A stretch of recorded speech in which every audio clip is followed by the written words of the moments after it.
Estimados estudiantes, tengan ustedes muy buenos días. Les habla el profesor Santiago Candela y el día de hoy tengo la alegría de desarrollar el tema de sustancias puras. Recuerden que estamos abordando el tema de clasificación de la materia y hemos visto que la materia se puede clasificar en dos grupos: sustancias puras y mezclas.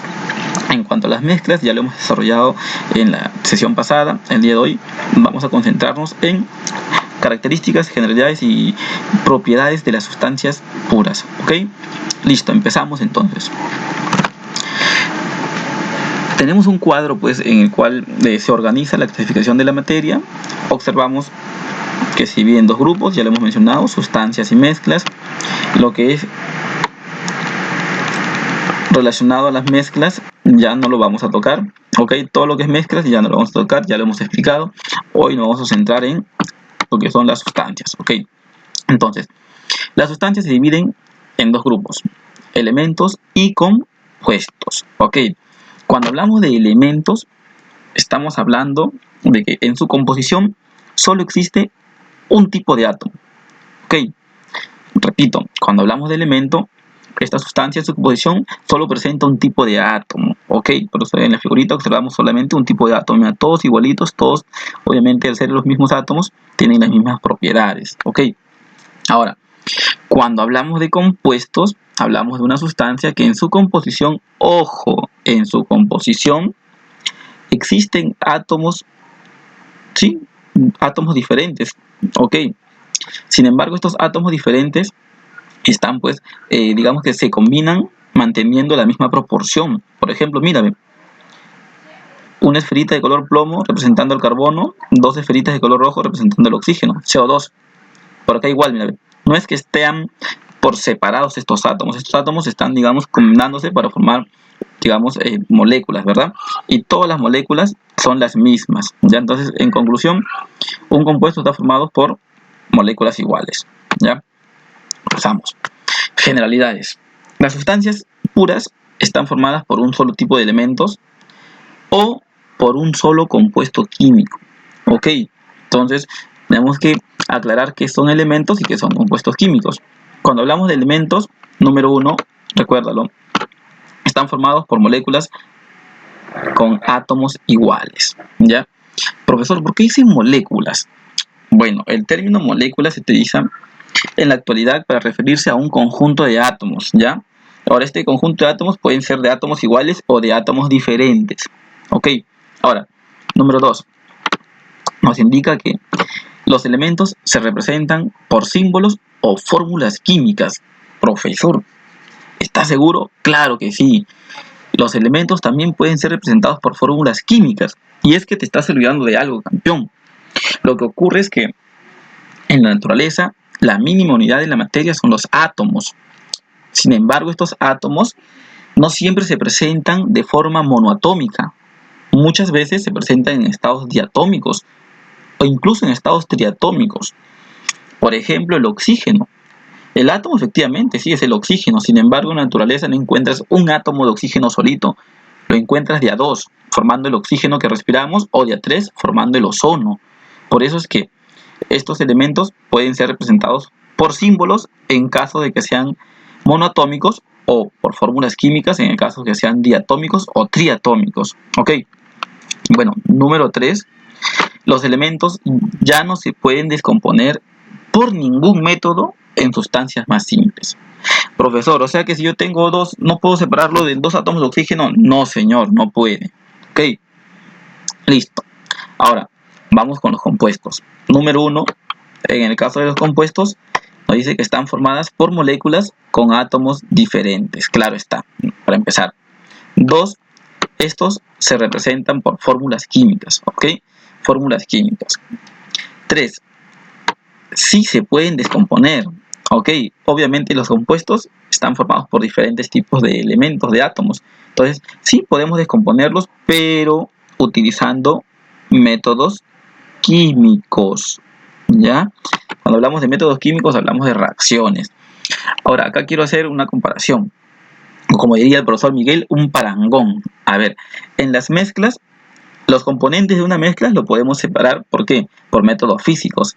En cambio, en los compuestos, los átomos que forman un determinado compuesto sí pueden lograr a separarse, pero por métodos químicos, ¿ok? Listo, campeón. Vamos, número 4. Nos indica que las propiedades de los compuestos son totalmente diferentes a las propiedades de cada elemento que lo conforman. Ya, campeón, repito, las propiedades del compuesto son totalmente diferentes a las propiedades de cada elemento que lo está conformando. Ya, campeón, y esto lo vamos a discutir más adelante. Es necesario que hablemos de símbolos y de fórmulas químicas. Cuando hablamos de símbolos, ¿estamos hablando de qué?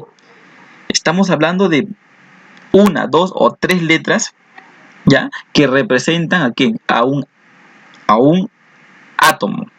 Repito, un símbolo, si tú observas en la tabla periódica, puede ser una, dos o tres letras que está representando ¿a quién? A un átomo, ¿ok? Por lo tanto, entonces los símbolos químicos son propios de los átomos, ¿ya? Son propios de los átomos. Acá está, mira. Son propios de los átomos, ¿ok? Ahora, profesor, ¿y de dónde provienen las letritas? Bueno, te cuento, campeón. Las letras que se utilizan para representar a los átomos, por lo general, están escritos en latín, ojo. Sí, son palabras que están, digamos, provienen del latín. Ahora, ¿cómo así, digamos, que se decide colocar un símbolo? Ahí conozco tres casos. Primero, haciendo referencia a alguna propiedad que tenga el átomo en sí. Segundo, haciendo referencia al lugar donde ha sido descubierto. Tercero, muchas veces también haciendo referencia al nombre de quién, de la persona que descubrió dicho átomo, ¿ok? Existen otros casos, pero estos tres son los más importantes. Entonces, mira, por ejemplo, el símbolo del oro, el símbolo atómico del oro, el símbolo químico del oro, todo el mundo sabe que es A mayúscula y U minúscula, AO, ¿verdad? Ahora, ¿de dónde proviene esta palabra en latín? Proviene de la palabra aurum, ¿ya? Aurum está en latín. ¿Y qué significa aurum? Aurum significa aurora brillante.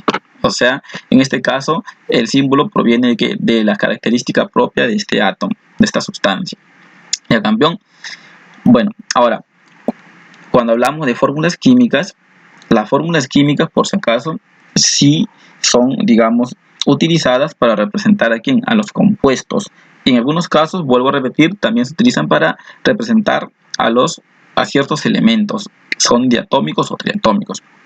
Entonces, cuando hablamos de una fórmula química, en una fórmula química se utiliza los símbolos, ¿ya? Por ejemplo, el agua.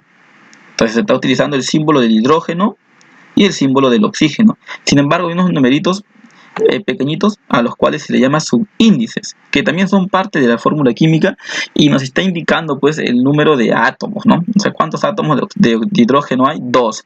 Y de oxígeno, profesor, no dice nada, ¿será 0? No, campeón, hay una convención que el número 1 no se escribe, por lo tanto acá sería un átomo de oxígeno. Profesor, ¿y para qué se necesitan los subíndices?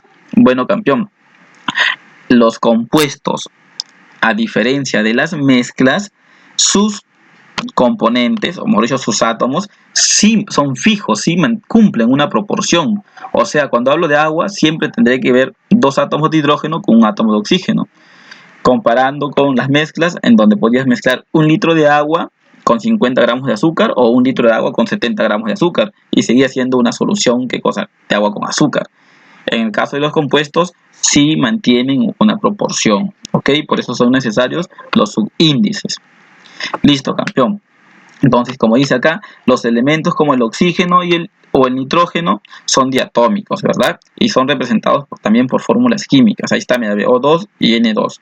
Oxígeno es el símbolo y el número 2 sería el subíndice, ¿ok? Que debería estar aquí, cierto, más pequeñito. Clasificación de los compuestos químicos. Bueno, en la actualidad se clasifican 2 grandes grupos, compuestos orgánicos y compuestos inorgánicos. Cuando hablamos de compuestos orgánicos, es cierto, ¿ya? Tienen el carbono, pero ojo, el carbono se encuentra formando parte de ¿qué?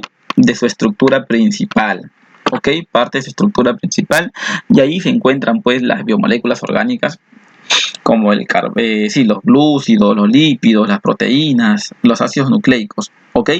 Ahora estos átomos de carbono se encuentran acompañados pues de hidrógeno, de oxígeno, de nitrógeno, también por ahí en muchos casos de azufre y de fósforo, ¿ok? Listo.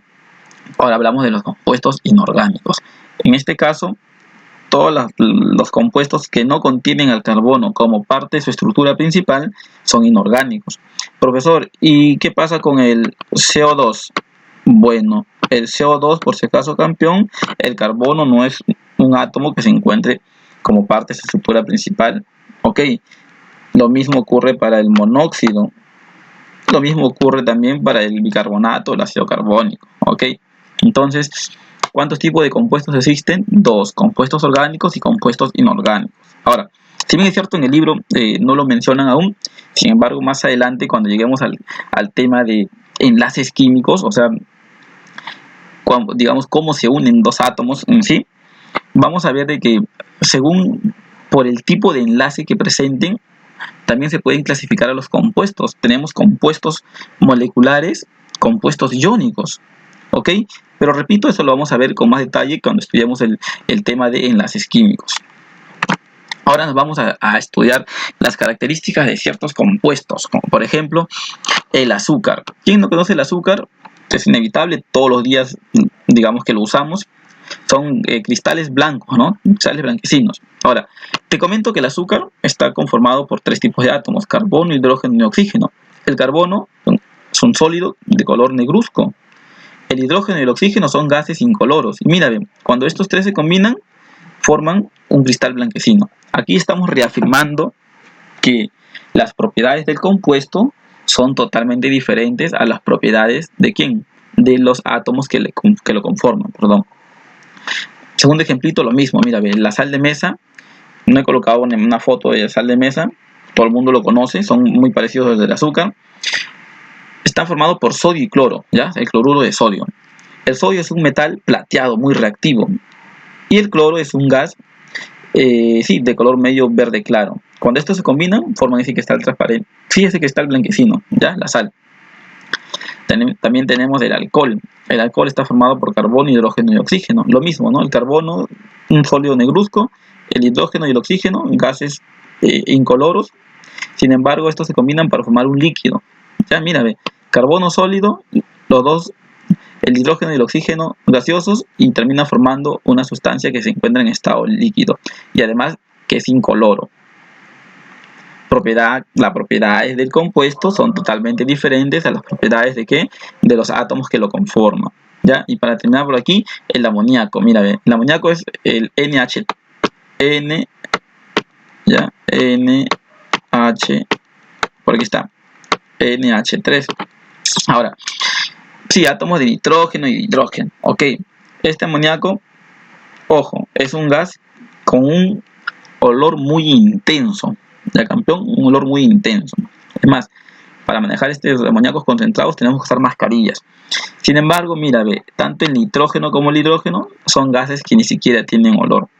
Entonces, resumen, las propiedades de los compuestos son totalmente diferentes a las propiedades de cada átomo que lo conforman. Eso debe quedar en tu cabecita, campeón.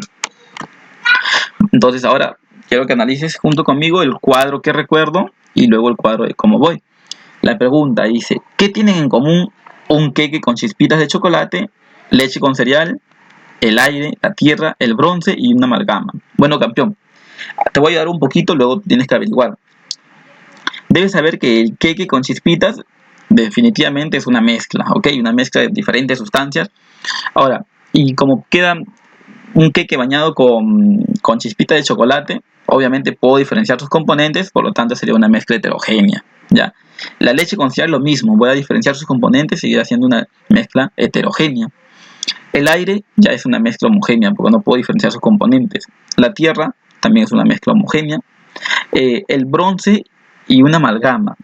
Bronce no es un elemento químico. Amalgama tampoco. Podría ser de repente el nombre común, ¿no?, de un compuesto. Sin embargo, te lo voy a dejar como tarita. Quiero que averigües bronce y amalgama. ¿Qué es? ¿Es una sustancia? ¿Es un compuesto o es una mezcla? Lo averiguas, campeón, como tarita.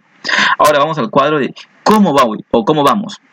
Nos dice, tanto el nitrógeno como el dióxido de nitrógeno son sustancias gaseosas. La pregunta es, ¿son elementos o compuestos? ¿Por qué? A ver, campeón, a estas alturas sabemos que los elementos están formados por átomos, digamos, iguales. En este caso, nitrógeno, sí hay dos átomos de nitrógeno, o sea, átomos iguales sería un elemento. Y el dióxido de nitrógeno está formado por átomos diferentes, entonces sería un compuesto. ¿Listo, campeón? Entonces te pido que revises, que revises tu libro de actividades. Entra a la plataforma de Santillana, revisa el libro de actividades, la página 10, y a manera de consolidar, de reforzar lo que hemos aprendido, anda desarrollando, campeón, anda practicando. Esto sería todo, ¿ok? Un fuerte abrazo a cada uno de ustedes y nos encontramos en nuestra próxima